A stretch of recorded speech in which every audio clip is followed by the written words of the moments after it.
Absolutely. Although, I mean, I don't know much about sort of US history and British men wearing red coats.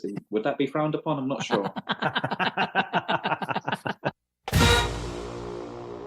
Welcome to My God, a Podcast. I'm Jim Wood. In this episode, John Powell and I sit down with our friend British Bulldawg. We talk through his most recent visit to Athens, his thoughts on the season thus far, and we answer questions from you, our listeners. As always, remember to check out the newly redesigned MyGottaPodcast.com to see our latest merch. And you can follow us on social media at MyGottaPodcast. Finally, we'd love for you to check out our presenting sponsor, Oxia Time, at OxiaTime.com. That's AXIATIME.com. Now, let's join the conversation in progress. I don't even know how to start with this one. We're back. We're back. He's back. He's back across the pond. Back across the pond. Yeah. We have the British Bulldawg back on my God, a Podcast again. Had a great time getting to see you in person again for me, Chris. First time for John. We couldn't make the in-person thing work out as far as recording, but I think actually spending time together was probably a better course of action anyway. It was great to see you last week, but welcome back to the pod. Yeah, no, thank you for having me back. It was great to spend time together. John, meeting you in real life for the first time was a pleasure. It felt like getting the band back together. It was very easy. It was good to hang out. It was fun. I was glad that Carter got to hang out as well. Yeah, I think he's got a future in rugby. We shall see. We shall see. I don't know. Although him throwing the football with Logan was hard to watch. He had an early start, a slow start to the catching of the footballs with Logan. That's okay. I think my stone hands wore off on him because he was giving me he was giving you fits. He was giving me a hard time. Friday night he was throwing me the football in my parents' driveway, and like there were no lights and it was dark, and I kept dropping it. And he was like, "Come on, Mr. Jim, catch the ball." I was like, "I can't see the ball. It's too dark outside." He was having a Kirby rage stroke in Lou's driveway. Yeah, seriously. Nice. Well, yeah, it was great to have you. I mean, you had another like whirlwind weekend. Mm-hmm. I know. I was able to. It was pretty fun when Lily and I were driving down to Georgia Friday morning. We were able to listen to you on the radio when you were on 960 with Logan and Dave. That was pretty cool. Yeah. That was pretty fun. But something I forgot to ask when I saw you, so I'll ask you now, was getting into the country easier this time? Because I remember you had some like customs issues last year. Yeah, it was much easier. So it was 2 flights coming in, and I changed in Heathrow, so I didn't have to go through immigration in New York before the change. This much easier. Okay, good. I remember that was kind of an interesting hiccup on the way there. Yeah, I was that guy running past people at security last time. Yeah. So you flew from Edinburgh to Heathrow, and then from Heathrow straight to Atlanta. Is that what I'm hearing? Okay. Yeah. It was really, really easy. Mm-hmm. So that's the move. That's the move. Yeah. And then I guess just in general, right? Entirely. I know, look, you did some things similarly in general and saw some of the same people, but I imagine just in general it was still different, if nothing else, just from like time of day for a kickoff, right? Yeah. I mean, a huge difference from a nooner to a night game, and I guess that probably kind of changes the entire weekend too for you. Yeah, I mean the whole atmosphere around game day is completely different for that evening kickoff. I mean, for a starter, getting to tailgate properly and actually spend time speaking with people and getting to know them and having a few drinks. It was really fun. And then going into the stadium at nighttime with the lights on, you sort of you walk through at the ground level and you just look up and you can see all of the lights shining down. You can see all of the crowd hyped up and ready to go. It was completely different. Yeah. I mean, it's funny, like we're getting like all the night games this year after not having them. It has been fun to get back to them. I know John and I always joke because like I prefer the 3:30. John, I know you like the night game. I like them both. But the 7 p.m. it does make for a long day. Yeah, you've got to pace yourself. I'm glad that I did. For what it's worth, I feel like that Ford, and I feel like haven't we had a 6 o'clock kickoff in the past as well? Mm-hmm. Like that 4 to 6 o'clock time frame is like just absolutely perfect. Yeah. Yeah. Yeah. Because Well, 7 does make for a late night. And the late night, particularly when you're up in the wind with the cold swirling winds. It was brutal. yeah, I know. Yeah. Chris, you were down lower than us. Was it? Yeah. Did you get cold too, or was that an upper deck problem for us? No, I mean it got a bit chilly. I had my my sweatshirt on towards the second half, but it was okay. You forget I live in Scotland, so the weather was pretty nice for me. Okay, fair. That's funny. You also had that epic sweatshirt that I saw, like that. Mm-hmm. I got to see that one live and in person too. Yeah, yeah. It was nice to see everyone complimenting you on that sweatshirt. I felt Jim appreciated that. Yeah, it's a great sweatshirt. It's from a website here called National Vintage League, who specialize in sort of procuring vintage football memorabilia. So as soon as I saw that, I just knew I had to snap it up. It's like a 1980 original Parting Bulldogs sweatshirt. Yeah, oh, wow. That thing is sweet. Like it's a unique sweatshirt. Like I've never seen it. No, it's a good conversation starter too. Like, where'd you get that? Yeah, totally. Yeah, it confuses people when I say I got it in the UK. Yeah, seriously. And I know I jumped ahead and kind of got into your atmosphere. I mean, so you come in Thursday. I think you had, I know my dad enjoyed getting to have lunch with you again. So that was cool. And then I did just want to get your reaction to Hard Grit Library because I felt like that was pretty amazing. And I actually just now that I mentioned that, I have some pictures I need to send you. I think I have some pictures that I didn't send to you. So I got a couple of pictures of you with some of the artifacts that I'm not sure I sent to you. So I'll make sure to fix that. Yeah, please. No, that was one of the highlights of my trip. Jason is so knowledgeable and talks about what he works with real passion. It was amazing to be able to sort of touch living history. It was something I'd recommend to anyone who's coming into Athens for the weekend. Yeah, agreed. It was it lived up to what I was hoping. I would say it surpassed. Yeah, for me, just getting to see all that history and I don't know, see it up close. Some of it being able to actually like touch it and hold it, not all of it, depending on what the artifact was, but it was pretty cool. Yeah, and you guys are now part of history too. I know that was kind of crazy. I wasn't prepared for that part. Yeah. I knew the words would be there. Didn't realize it would be on the wall like that. That was pretty cool. That's very cool. So let's see. So we did the tailgate. Oh, I guess like apologies for we needed like scooters or something as we like marched you across campus on Saturday, but I think hopefully it wasn't too far of a walk. You need to burn off some of that alcohol with a day drinking from like 9:30 in the morning for a game at 7. So absolutely fine with a walk. Yeah. Figured you could get some non-studio time in with Logan and go over by his tailgate, so that was fun. Yeah, he had some good food as well. Yes. Yeah, he did, and it was much needed at that time. I feel like because I was starting to get quite famished, peckish, if you will. Peckish. Yeah. Although I must say the sort of the tailgate that we went to, Greg and Rojo, is out of this world. Absolutely incredible. A live band, a whole hog. That was. Have you ever had a whole hog? Not like that. No, that was pretty amazing. Yeah, that's like a distinctly Southern thing, I feel like. But yeah. You definitely aren't going to see too many whole hogs with the UGA helmets. Yeah, it was sweet. The live band was that kind of put it over the top for me. That was excellent. And I don't, I think we said it, but I don't recall ever being on a North Campus tailgate with a live band like that. That was pretty sweet.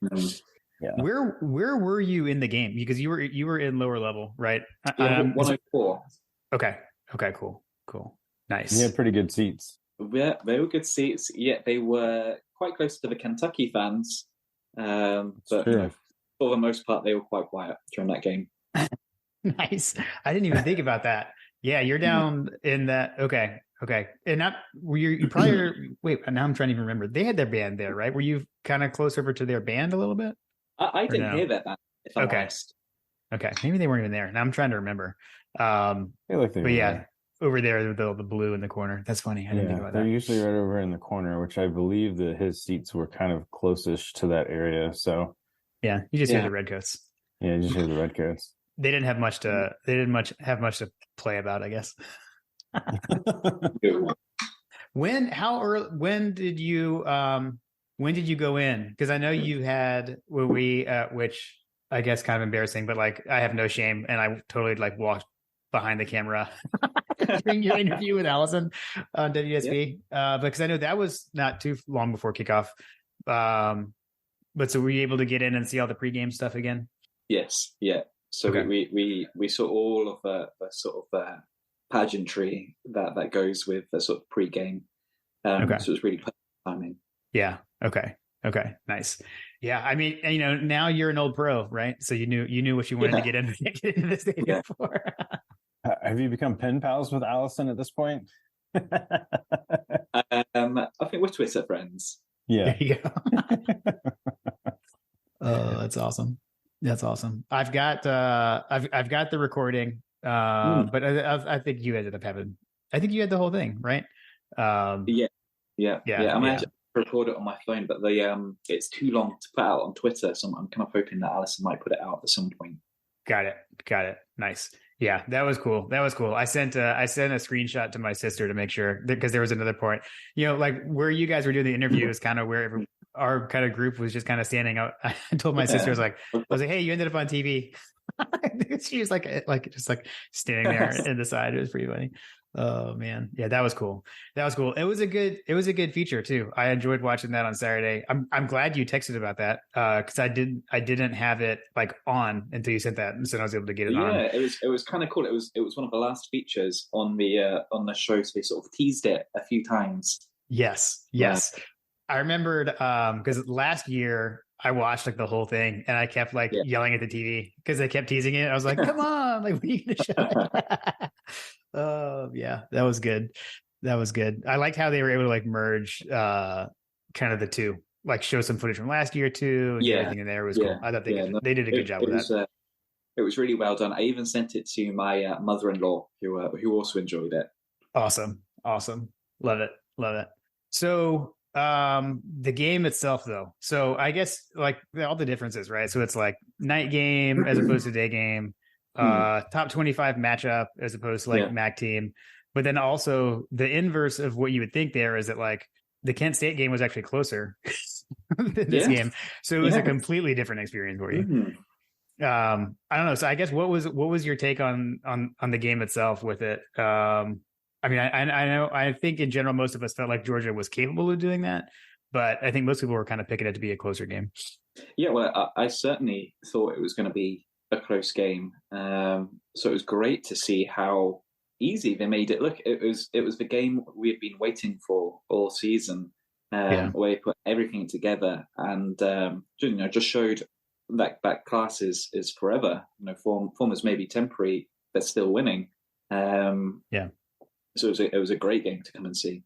Yeah, I did. SEC matchup that night, and you saw that kind of beat down. So I don't know. Yeah. I think you need to come back for every game now. Sorry. Yeah. Okay. I don't make the rules. No, I will need somebody to sponsor me to do that. But if I could, I'd be there. We need the I know, like I think 100 Sanford was throwing it out there that you need the British Airways NIL deal or something like that. There we go. I know that Virgin do direct flights from Edinburgh now. So yeah, it's a dream that they might listen at some point and give me some flights. Love it. So okay, I have a question on like this happening in sporting events in general. So like something that you probably noticed is with the score so lopsided after the fourth quarter light show, a lot of people started to head for the exits. Beat the traffic, get out of there. Is that a uniquely American sporting thing, or like do folks do that? No, I don't think so. Especially if it's not a tight game. From my perspective, as my sort of time is limited, I wanted to experience every moment of that. So I made sure that we're staying there to the bitter end, and we're seeing everything. Yeah, cool. That's it. We did the same for what it's worth. Yeah, we were up there, freezing our tickets off, and yeah, that's definitely something. But no, I can definitely say that as a watcher of football on the Premier League, the cameras have many times panned to the fans exiting the stadiums in a lopsided win. Mm-hmm. Okay, so this is my fault for not watching enough Premier League to know the answer to my own question. Sorry. I feel like it's one of those things that just transcends sports, just the utter disdain and disgust at your team when they're performing badly to just leave. Right. So, but how was the so the last time, so what we would have done fourth quarter, Krypton fanfare, but a little bit different with the all the flashlights on everyone's phones. That was the first time you get to experience that. How'd you enjoy the light show and the fourth quarter display? Yeah, I mean, it's indescribable. It's very cool just to be immersed in all of that. It's kind of takes your breath away. Yeah. It's cool too, because it's something that happened kind of organically, when it first started happening with the light up Sanford, and then when they added the stadium lights to it, it just kind of enhanced it a bit, but it was already going on before. So was it Notre Dame or something a few years ago now? Yeah, it was. That was the first time those the lights were like unveiled. That was the first time they got to use them. So haven't been able to use them for a while though, so that was good. Until this season. Certainly better to experience it in person than on TV. It's completely different. Yeah, agreed. What are just your thoughts on the season, Chris? Back to back national champions. We're still undefeated. How are you feeling now that we're more than halfway through at this point? Yeah, well, we're 7-0 at this point. It's a different team to last year and the year before, but they're finding their own identity. And as we saw against Kentucky, they're pretty good. They're undefeated. They've beaten away at everything that's come towards them. This can only be good for them. You spoke before about sort of manufacturing adversity. My God, we need to put a TM. We need to put a TM on manufactured adversity. Print the shit, Jim. They've certainly experienced some adversity, manufactured or not, and I think it can only be good for these sort of younger players who have been the backups, last year and the year before, to have that responsibility to experience all of that and come back stronger. And I think the sort of the bye week has come at the perfect time. Yeah, for sure. I think what Kirby said something like a bye week never comes at a bad time, but this is certainly a good one with all the injuries. And we did see it was on. We try not to share like subscriber only Dog Central information, but Graham did put this out on Twitter that he's hearing that Brock was advised to do that tightrope surgery on his ankle/foot, but we'll see. Sounds like no final decision until Tuesday. So I guess for you watching, I know when we had you on the first time, we asked you who your favorite player was, and you said Brock. I mean, what was that feeling when we saw him go down and slam in the turf? Yeah, you could tell it was bad when he was sort of punching the ground. Yeah. But I think his toughness is often underestimated. He's played a lot of football, and this is the first time that we've seen him like this. So I've got every faith that we will see him again. Yeah, I agree. I think it's a matter of when, I guess, right? Yeah. Hopefully sooner than later, but best wishes out to Mr. Bowers. Hopefully he doesn't. Seriously, hopefully we get him back. Yeah, hopefully we get him back soon. Don't say hopeful. I'm just kidding. I mean, that Kirby's going to drop a hopeful out there. Oh, totally. Yeah. Mm-hmm. Yeah, for sure. We'll have to check the press conference notes. That'll 100% be in there. Yeah. Why don't we take a moment to remind everyone that season 4 of My God, a Podcast is presented by Oxia Time. So Oxia Time is a Swiss watch company, and you've got to check out their 2021 and 2022 Georgia National Championship watch collection. And right now, there's two ways you can do that. So you can always head over to axiatime.com. That's AXIATIME.com. And again, you can use the code MyGottaPodcast to get a custom presentation box to go along with your timepiece. But there's also a limited edition set of watches through the partnership between Oxyatime and the Classic City Collective. So you can head over to the Classic City Collective's website. It's at classiccitycollective.com. Click on shop and then click timepieces. And there you will see the limited edition timepieces that they have. Each of those, they're the same watches we've talked about, but their presentation box is signed by Kirby Smart. So be sure to go check that out. And a portion of proceeds on those watches go towards Bulldawgs battling breast cancer as well. JP, did you want to get into some of your topics? So obviously, one of the things that I haven't heard you discuss, you talked about the experience multiple times, but whiskey, like you had a plethora of whiskeys that you had an opportunity to go through. And matter of fact, you brought one from Scotland to kind of give us. Can you kind of give us a rundown of the British Bulldog whiskey experience? I bought a bottle of Arran with me, which was a really nice sort of entry-level whiskey. It sets you back about £40 here.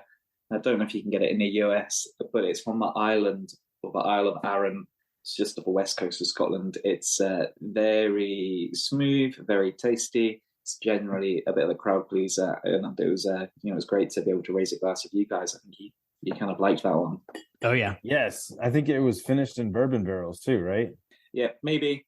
I may not be 100% accurate. I'm not sure what it's finished in. It certainly tastes like it's finished in bourbon. Barrels. That's kind of quite common that you might go from like a bourbon barrel or sometimes like a sherry cask or something like that, and that's kind of when you get that combination of depth of flavor. It was a good one. I've got a good picture of us all raising our glass. So. I would like to see that picture. Okay. Yeah. I will send that one for sure. Yeah. Apparently I did a poor job of sharing my pictures with you, Chris. I will fix that. Yeah, it looks like you can get it. Looks like you can get it online here in the US. I don't know if you can get it at like a Total Wine or whatever, but yeah, there's a number of different ones too. It looks like they've got some that get quite pricey. Yes, yeah, I think that's just the Arran 10, which is like the entry level, but they do increase. Yeah, there's a Arran 21. Ooh. So I know we also had not opened right now, but we've got, for those that are watching on the YouTube, I'm holding up a bottle that Chris, you shared with John and I. Mm-hmm. So this is the Cotswolds single malt whiskey. So yeah, it's actually an English whiskey, kind of representative of myself, having been born and raised in England, but now living in Scotland for the last 11 years. It's actually delicious. It's a really nice whiskey, very smooth, kind of like toffee flavors to it. One of my sort of go-to pours. Nice. So when you gave that to us, I had like the immediate thought of like, I'm going to open this right now and drink it kind of thing. But then like, as the day wore on and as thoughts gathered, I thought about drinking it as a celebratory after the game. But then I was so tired and didn't want to do anything, as Jim can attest. Yeah. So I kind of arrived at, Jim, that I'm going to kind of save that for a special occasion. Nice. Perhaps at the end of the season. We can hop on Zoom. Yeah. Yes. Oh, that'd be amazing. Amazing. Yeah. Well, me and John did have a sort of FaceTime call after the national championship win in January. Yes. You were smoking a cigar, enjoying the victory. That's the plan. That's the plan again. I missed out on that one because I was walking around LA in the rain with my sister. Apologies. You were walking around in the flooded stadium. Oh my gosh, yeah. That was a little crazy. Yeah, I agree. Yeah, I will say we debated the Vanderbilt preview. I did ask John, I was like, should we drink this for this one? And we decided to table it and wait for a later occasion. Nice. something bigger than previewing Vanderbilt, Yeah. Well, Exactly. Exactly. That was exactly my thought. Something bigger. Didn't So aside from the Cotswolds and the Aaron, like, did you have any bourbon that you particularly enjoyed? now what On the was the whiskey front? very prestigious bourbon that we enjoyed, John? there Can you remember? Bulldawg's tailgate.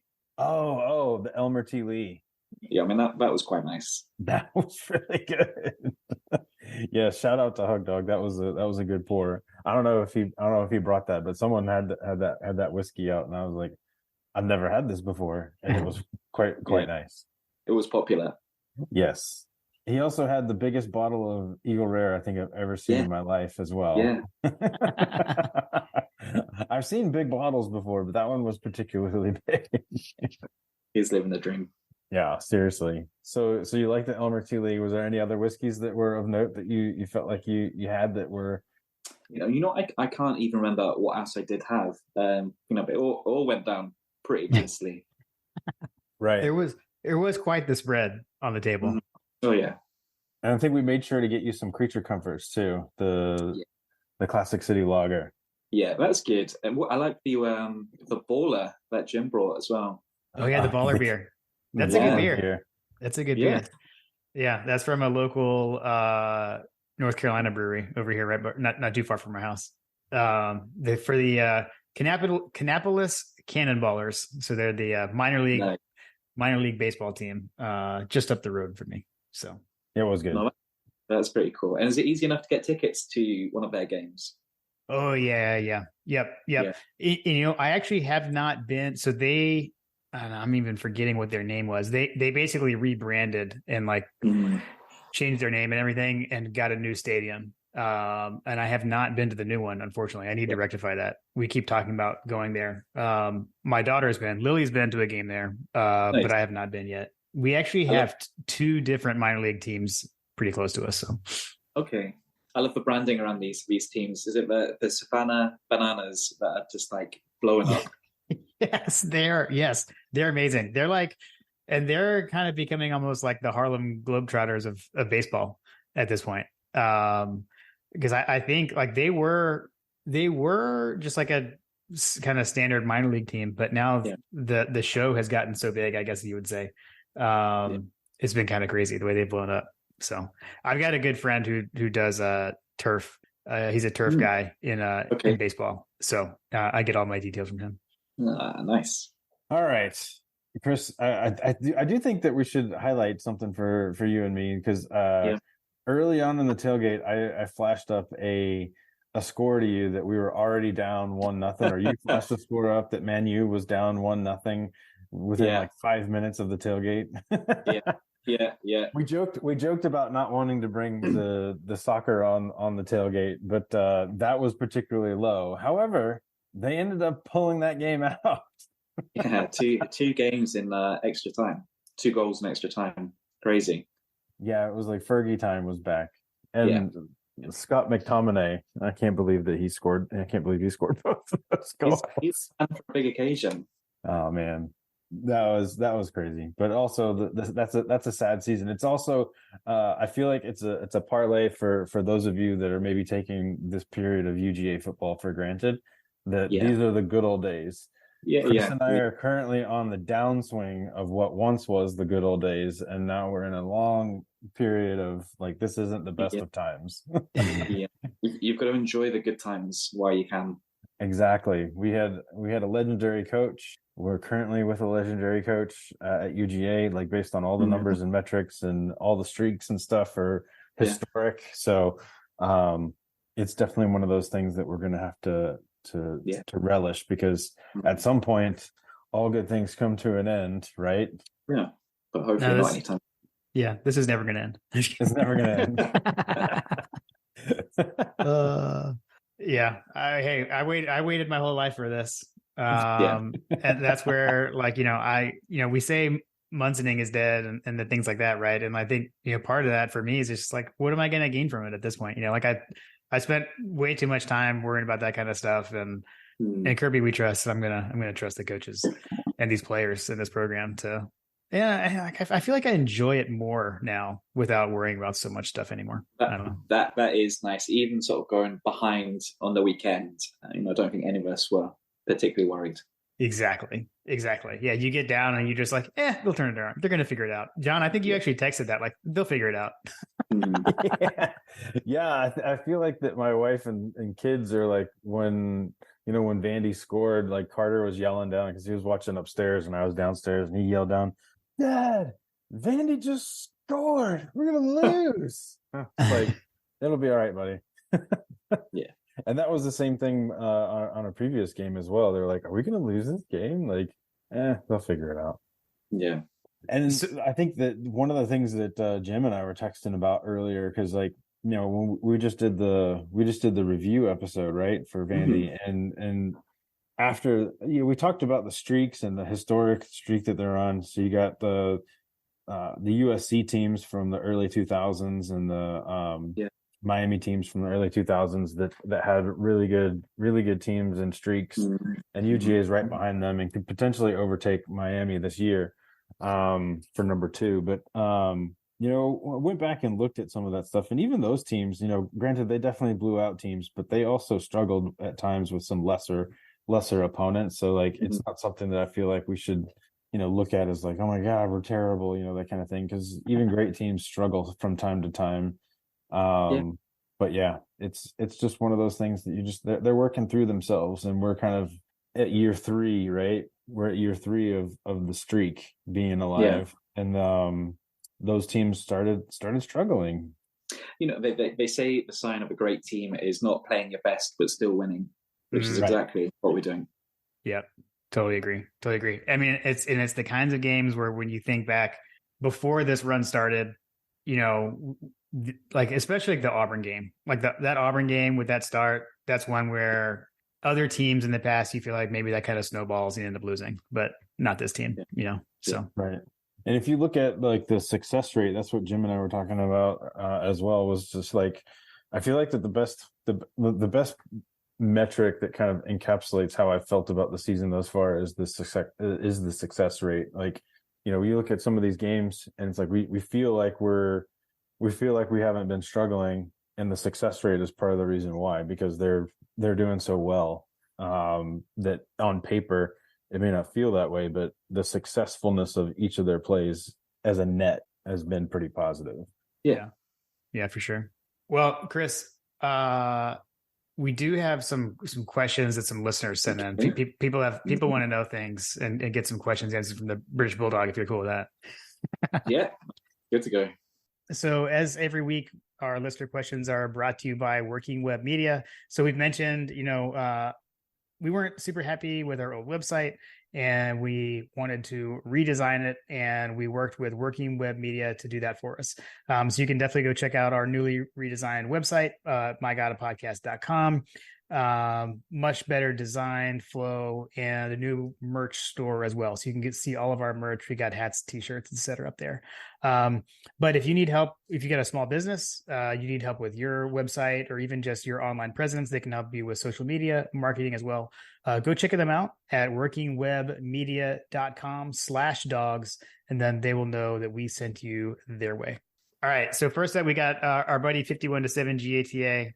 He said, what does Chris think of the amount of TV timeouts during a football game, especially comparing it to soccer? And he said, personally, I can't stand this guy and how it slows the game down, LOL, which he said he included a picture of the guy with the red hat who's holding up the clock. Yeah. Well, I mean, that is obviously something that you don't really experience when you're at home. So that is kind of new to see that. And it was becoming increasingly frustrating towards the end of the game. However, they have a million different ways of keeping you entertained in those breaks. So I wasn't complaining. I think there was a karaoke sing-along at one point, which I thought was brilliant. I love it. I feel like I missed the thing that Scott Duvall talks about, where you can do the selfie or whatever. I must have missed that one. I could never get a phone signal when that's happening. It's obviously thousands and thousands of people trying to do the same thing at the same time. Yeah.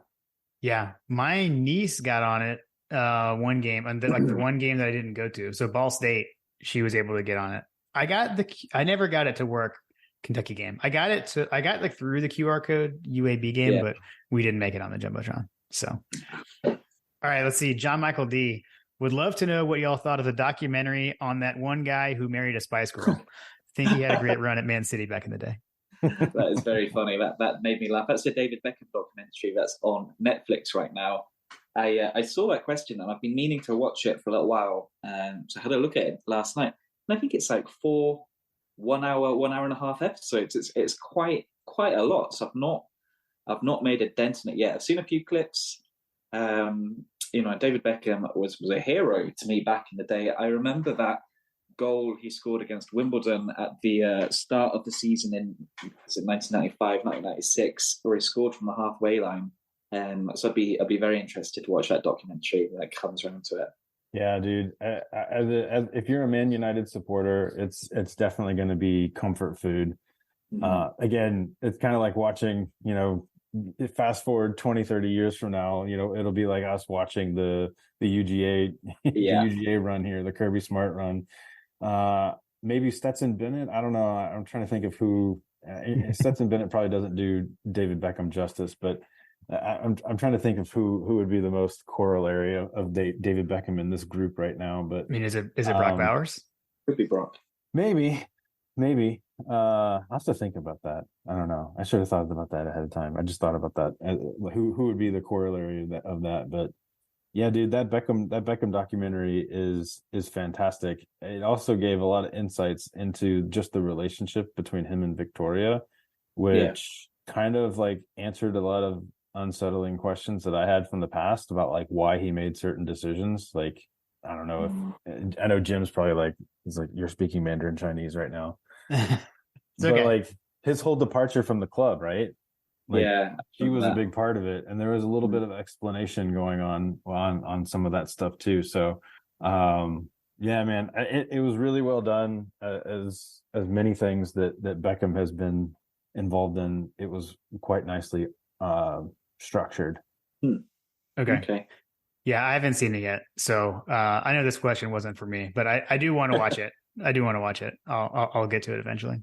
Yeah, I mean, it also kind of it gives you a rundown of a lot of things that are outside of Manchester United as well.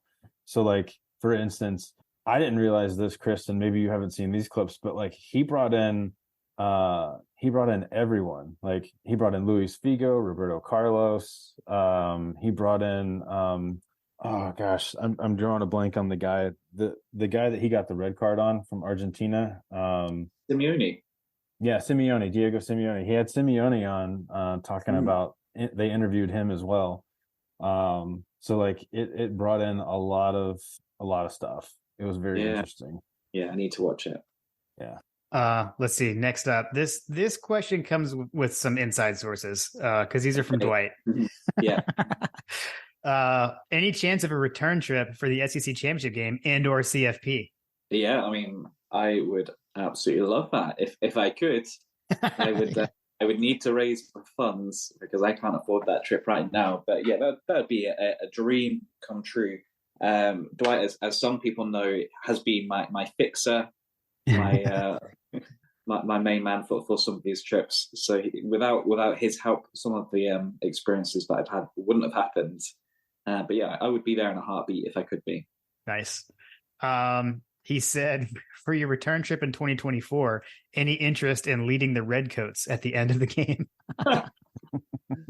Yeah, absolutely. Although, I mean, I don't know much about sort of US history and British men wearing red coats. Would that be frowned upon? I'm not sure. That was great. Fair. Tough but fair. Good question. Tough but fair, yeah. Oh, amazing. I love that. Too good. Hey, speaking of, how is it watching the NFL games with the American flag waving and forcing everybody to sing the national anthem that's literally about beating the British? Yeah, Britain has a long history of colonizing different countries, so we're kind of okay with that at this point. And I noticed that they bring out both flags, don't they? They bring out both the US flag and the Union Jack and sing both national anthems at those games. Okay. Yeah. I saw a meme about that. Like the most American thing ever is bringing our flag to England and forcing them to sing in the national anthem. Let's see. Did you get through security with the chalice you smuggled out of the Hargret Library? Yeah, I don't know where that rumor has come from. Did you get to see the chalice, John? I did not. I was late. I was a late arrival, so that's going to be something else I can look forward to the next time I visit the library. This isn't going to help my cause, but it's disappeared after my tour. He said he put it back in the vault, so I have on-site sources that confirm that it is in their possession. Good, that is good. I can't confirm. Unless you pulled like a Harrison Ford like swap, you like replace the real chalice with the fake chalice. Exactly. I am interested in this one as well. What did you think of the Vortex? So that was your Friday night meal, right before the concert? Yeah, so it was Friday night before the Girls with Guitars concert in Atlanta. I liked it. I love it's a big like skull, isn't it? As you go in the doorway, very cool. I love the whole thing there. Yeah, that's a classic Atlanta burger. Did you get the Elvis? No, I got some like barbecue kind of sauce burger. I'm not sure what it was called. It's very good. Awesome. Well, while we are on that wraps up the questions for Dwight. But I know that you mentioned Dwight was kind of your guy on both these trips and helped a lot of the experience. And I know you've kind of changed up your T-shirt a bit for the month of October. Let the folks know what's going on there. Yeah, so I've been very, very lucky with the generosity of people. For those that don't know, the way that I funded my first trip was by selling T-shirts that said Cheerio and Go Dogs, and I raised enough money to buy flights for my last trip and actually this one just here as well for flights alone. Yeah, and I kind of thought, I have been lucky and people have been generous. I should really give something back. Particularly as I've sort of been supported by Dwight as well, who has some involvement in the charity Bulldogs battling breast cancer. We had it in mind to bring out this charity T-shirt. So I've taken mine off the market for now for the month of October, so we can release a limited edition shirt, a full Bulldogs battling breast cancer with the Cheerio and Go Dogs slogan, with all the profits going to the charity rather than me. That's pretty awesome. That's pretty sweet. So yeah, head over to you can just go on to bulldogsbattlingBreastCancer.com. Yeah, I believe to check those out on there. Mm-hmm. Awesome. That's really cool. Let's see. All right, we'll continue. We got Brett Belding. So for you specifically, Chris, what was the most memorable part of your most recent trip to Athens? The thing is, I managed to fit in a lot in a small space of time. Actually, sort of earlier today, in preparation for this, I wrote down everything that I did, and wow. I can't believe how much I did in 4 days. Yeah. And that sort of the Hargret Library tour was definitely a highlight, and having that opportunity to touch history was incredible. For me, the sort of the lasting memory, and I mentioned this earlier, was that feeling of walking into the stadium at nighttime, looking up, seeing all of the lights above you, but the huge crowds of people who are clearly ready for an exciting game. And that's a sort of lasting memory that sort of sticks with me, just that like wow factor as you go in and it all like opens out in front of you. Yeah. No, that's awesome. I love it. Okay. And then he said for all three of us, I mean, I am not well traveled, but what's the most exotic place you have visited and why? And why did?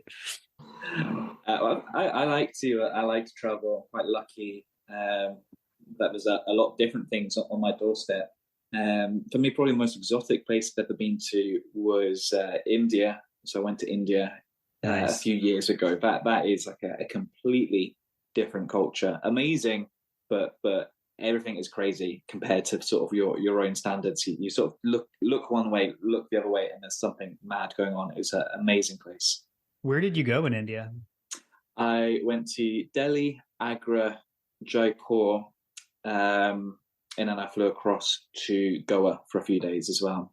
Okay. So I got to see all the sort of main sites, the Taj Mahal and everything else. Yeah. That's awesome. That is on my bucket list. I've worked with so many people that live in India over my career. And so I actually have a bunch of friends over there. Nice. And I've met some of them in person, like when they were able to travel here, and every time I meet someone for the first time, they're like, you have to come back here. You have to come to India. Yeah. So I've got some friends that I still plan to go see over there. So that's on my to-do list. Haven't made it there yet. Nice. John, do you have any exotic places you traveled to? I do. I guess the most exotic place that I've visited is Belize. I went. Okay. I spent a week in Belize chasing a girl. She worked. She worked at. It's actually a girl from UGA, actually. But that was a long time ago. Pre meeting my wife, pre kids, all that stuff. It was a different. Obviously. Lifetime ago. Yeah. Obviously, that was a good clarifying point. But she worked at some. I actually stayed on the island that they take like the cruises and stuff. Like there's a lot of cruises that go on down there, right? And so like they take you out to these different islands to do excursions and stuff. Yeah. And the island that she stayed on was for the Hugh Parkey Belize dive experience, and she lived there and worked there as a dolphin trainer. And I got like, what's that? You followed a girl in Belize who was a dolphin trainer. Yeah, it was really weird. It was a lifetime ago, but yeah, they had these little over water cabanas and stuff, and so I stayed in one of those cabanas. Wow. It was amazing. It was one of the coolest experiences traveling that I've done. Got the behind the scenes dolphin experiences and all that stuff. That was really cool. Swam with like 5 different dolphins. Yeah, it was cool. Yeah, that's awesome. I don't know. Kim and I went to Jamaica for our honeymoon. Now we were generally like resort type stuff, but what I will say is just like when we would leave and we're just go driving, like riding from one place to the next and everything, that was what was actually kind of like the most interesting and most exotic stuff, I guess you would see, when you're away from the resort and just getting to be out on the island and see everything. That was pretty cool. So I'll go with that. Although we did like a horseback ride, like down from an old plantation, like kind of down the countryside, down to the ocean. So that was pretty cool, and rode the horses in the ocean. That was interesting. Oh, nice. So I'll go with that. And it was actually like English saddle, Chris, by the way. Oh, okay. Yeah. It was not a Western saddle. So I'll go with that. Okay. Actually, there's actually late breaking news to go with this next one. Oh, John, were you about to say something? No. Okay, sorry. Houston Rich, who was at the tailgate, he said, if Brock is out for an extended time, is Chris available to take a few reps at the tight end position? Yeah, of course. Throw me in. I think your skills would be better suited for long snapper with the way that I saw you tossing the rugby ball around with Carter. Listen, I will do whatever is needed for me. I'm a team player, so if that call comes, I'm on that plane. Love it. Hey, I mean, technically you've got 4 years of eligibility remaining, I'm pretty sure. So I think we can make that happen. Yeah. You just be like Brett Thorson. Yeah. I saw there is one team that has an English guy as a kicker, and I think he's in his like early 30s. He's married with kids and stuff. So there is hope for everyone. Man, yeah, there needs to be like a Pro Kick UK to rival the Pro Kick Australia. Yeah. I don't know. I feel like there's an opportunity here, Chris. I'm going to start it and engineer a move to Georgia. Yeah, there we go. I love it. Yeah. But yeah, the breaking piece is it sounds like Brock Bowers is going to have surgery.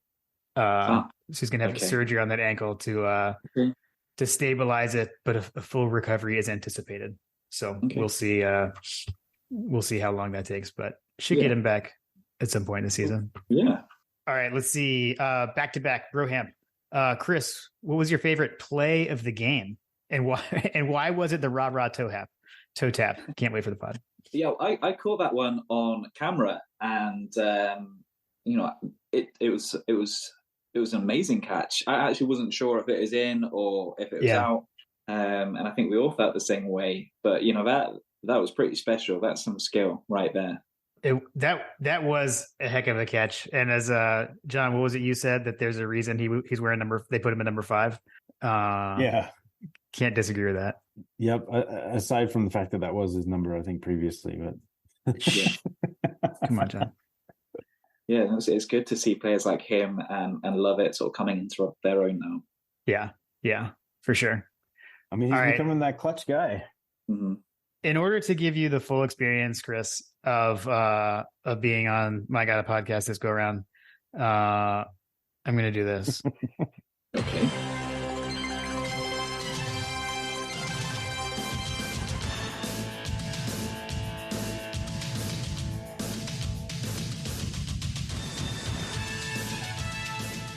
Even on the bye week, we've got some stuff from Coach Trillbill.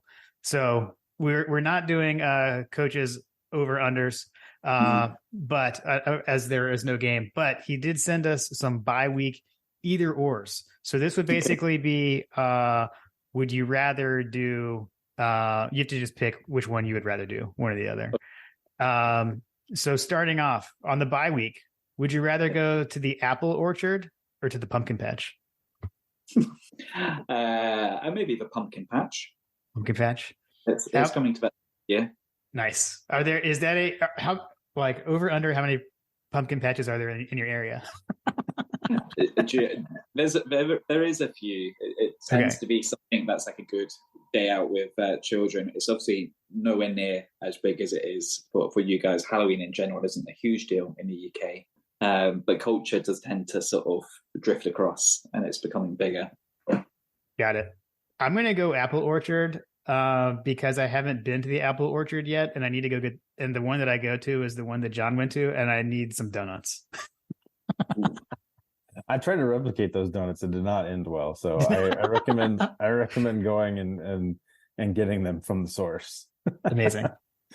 I'm a pumpkin patch person myself, but that's only because the pumpkin patch we go to is literally right down the road from Amicalola Falls, and there's a big hotel there that has a basement that has a beautiful scenery with a fireplace that they've added over the years, and we just go and hang out there. Matter of fact, we ran into a number of Georgia fans that had done the same thing. Just hanging out down there on the patio. And I thought about having that Cotswolds there as well. Nice. I ended up just having regular whiskey though. Yeah. Well, that sounds nice. All right. Would you rather have either or apple cider or hot chocolate? What's your go-to? So would that apple cider be alcoholic, first of all? Oh my gosh, Chris just asked a clarifying question. Chris, you belong in the podcast. One of us. Oh, too good. I would say, this is where we get to say, hey, it's our podcast. We can do whatever we want. So if you want alcohol in it, Chris, there's alcohol in it. Yeah. Do you guys have like mulled wine and mulled cider at Christmas? No, I've had it at a few family functions. Yes, I've had it. But I feel like it's probably not the same as what you've had. Are you talking about where they make the cider with like brandy and stuff? Yeah, that's exactly it. So it's very much a British thing, mulled wine and also mulled cider. So it's like a warm alcoholic drink with like sometimes brandy, different sort of spices that go in it. It's a nice sort of like winter warmer. So if I could have one of those, I'm going to have one. I would say if you enjoy that, you should probably look up a recipe for a hottie toddy. To have for the Ole Miss game, because it sounds similar. Yeah, I'll go apple cider. This time of year, I'd say is apple cider. Later, like November, December, I'd move into the hot chocolate. But I'll go apple cider for bye week. I'm gonna have to go cider on this one. I would agree with Jim on that. Okay. This time of year, it's cider. Agreed. Okay, either or Weller or Macallan. Well, that's a good question. I've not tried enough Weller to have formed an opinion. Macallan is internationally known as a sort of a Scotch brand. It's very good, but maybe a little bit overpriced. So for the ability to try something new, I'm going to go for the Weller. Nice. I don't know what I'm getting into with Macallan, so I'm a risk averse person, so I'm going to say Weller. I'm going to say Weller as well. Generally speaking, you can't buy Weller off the shelf, but you can buy a lot of McAllen off the shelf. Yeah. Okay.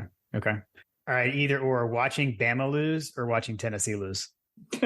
It's always good to see both of them lose. Yes. Push. I do remember, Chris, when we talked before. Well, when we talked on the podcast before, we were talking through kind of like biggest rival, and I know for your perspective, like you do see that as more of an Alabama, right? From your Georgia experience. Yeah, and that's still the case. I think I prefer to see Alabama lose. Even this year, there's still that chance that they can, be a good football team.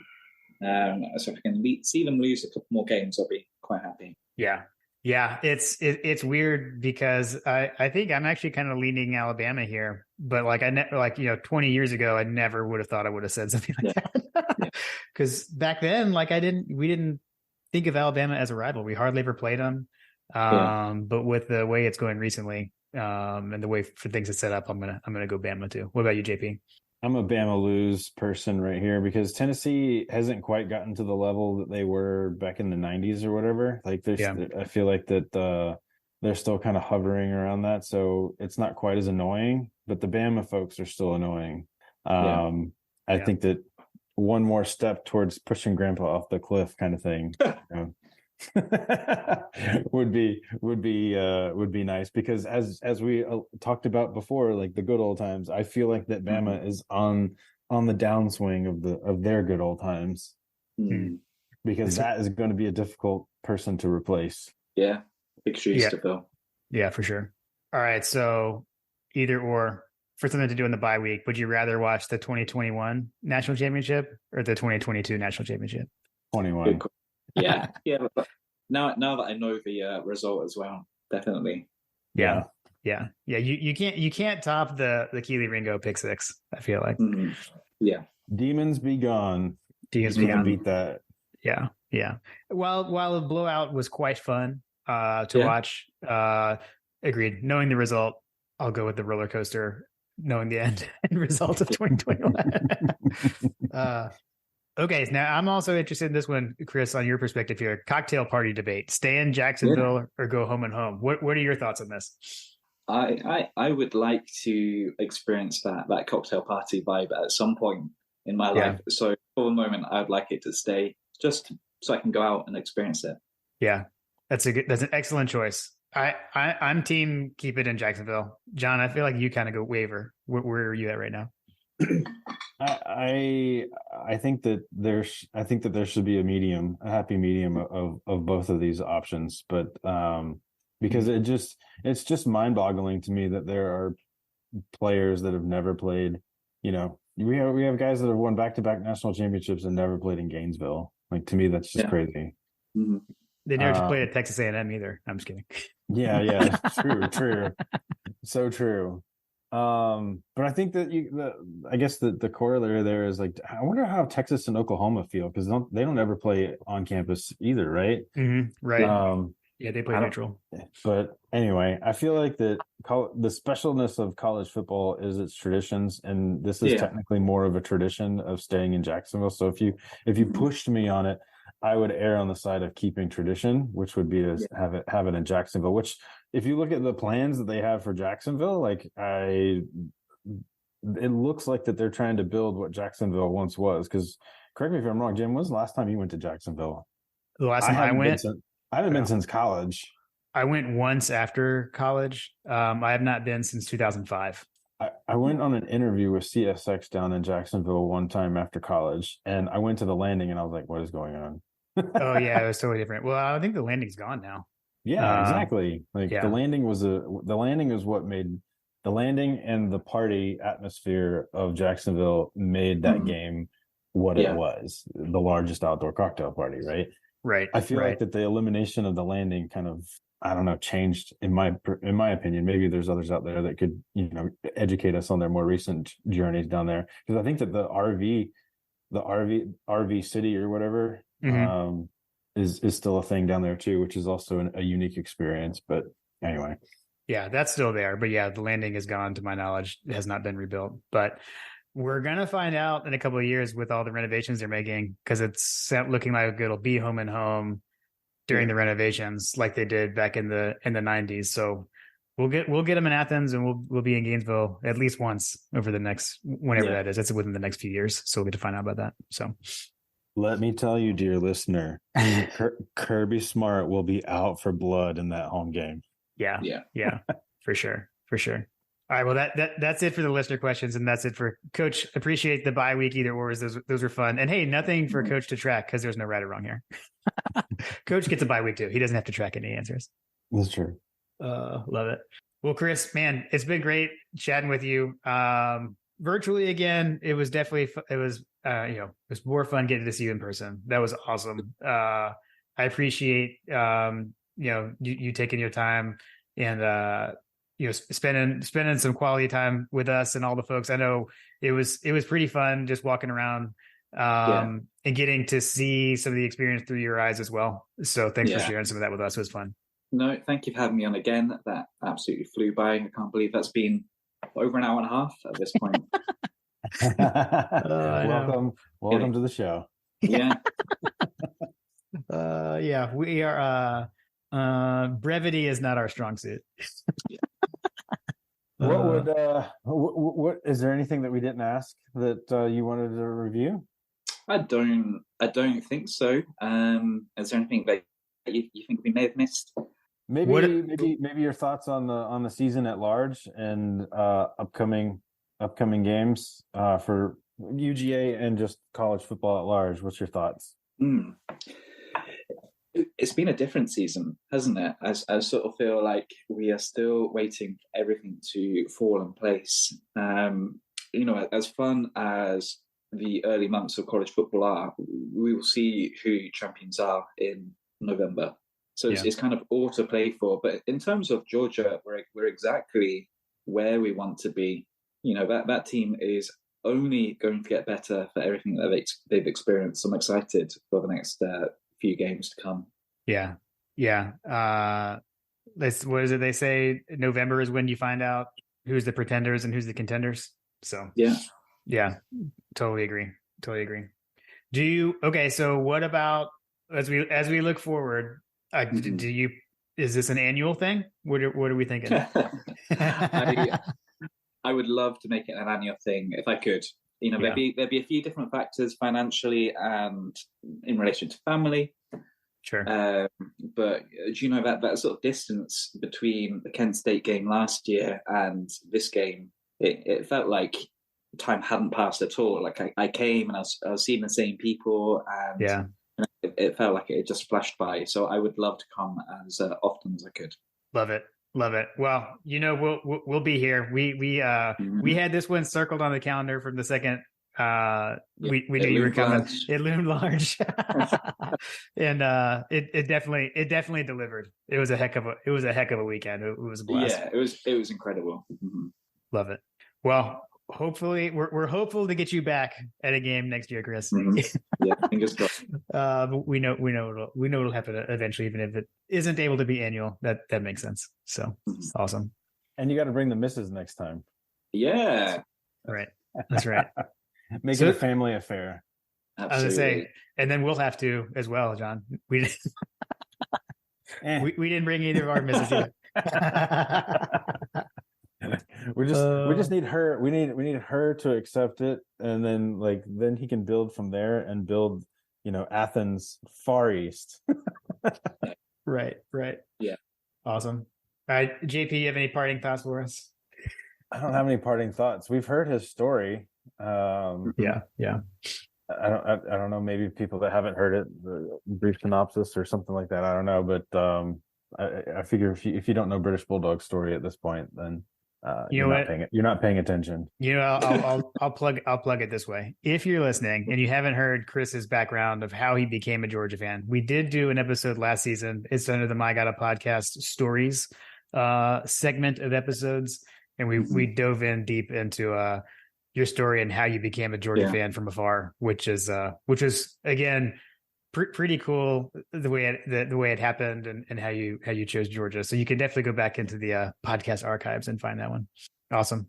Well, Chris, been a blast having you on the podcast again. It was so great to see you in person a couple weeks ago, and we'll have to do it again sometime. That sounds like a plan to me. Awesome. Yes, sir. All right. Go Dogs.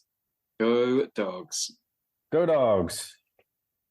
When you need mealtime inspiration, it's worth shopping Kroger, where you'll find over 30,000 mouth-watering choices that excite your inner foodie. And no matter what tasty choice you make, you'll enjoy our everyday low prices, plus extra ways to save, like digital coupons worth over $600 each week. You can also save up to $1 off per gallon at the pump with fuel points. More savings and more inspiring flavors make shopping Kroger worth it every time. Kroger, fresh for everyone. Fuel restrictions apply.